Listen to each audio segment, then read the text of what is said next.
pour ceux qui gagnent entre 2000 et 2800 € par mois et qui veulent devenir libres financièrement. Mais vous croyez quoi? Bonjour à tous et bienvenue sur notre chaîne Couple Invest. Aujourd'hui, on va revenir sur un sujet qui vous a énormément intéressé.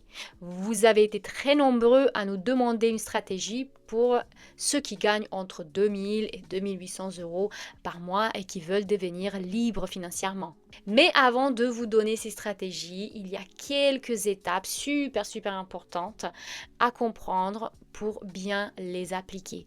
Et j'ai divisé ces étapes en 3 points. Avant de commencer à discuter des stratégies qu'on a mis en place sur les réseaux sociaux, j'aimerais bien que vous compreniez que les 3 points, les 3 bases, les 3 étapes sont les plus importants à comprendre avant de se lancer dans l'immobilier. Première chose et premier point, c'est de bien comprendre que vous êtes chacun différent. On a tous un profil différent, chacun de vous est différent. Par exemple, qu'est-ce que ça veut dire un profil différent? Ça veut dire que vous avez des salaires différents. Tu n'as pas le même salaire que ton voisin. Ton style de vie est différent par rapport à ton voisin. Situation familiale, peut-être toi, tu as 3 enfants, ton voisin, il n'a pas des enfants. Tu dépenses beaucoup, tu aimes bien dépenser en week-end, dans la semaine, peut-être ton voisin, pas du tout, il sort jamais.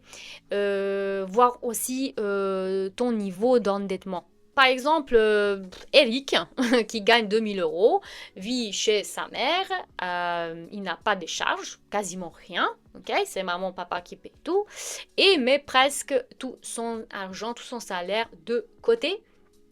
Par rapport à Hélène, qui gagne pareil 2000 €, mais là, elle a 3 enfants, une maison à payer avec son conjoint, des activités à gogo, des abonnements à gogo, donc voilà, dépenses et des dépenses et des dépenses.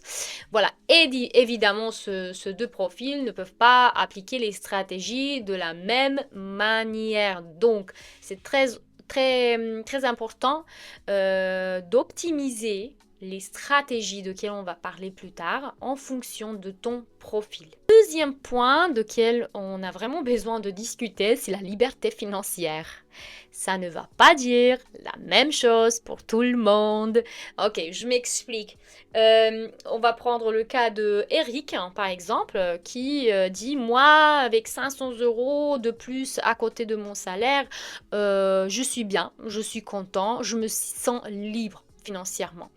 Peut-être Hélène va dire, moi, il me faut au moins 5000 € d'être libre financièrement. Et ensuite, les autres qui vont dire 20 000, 30 000,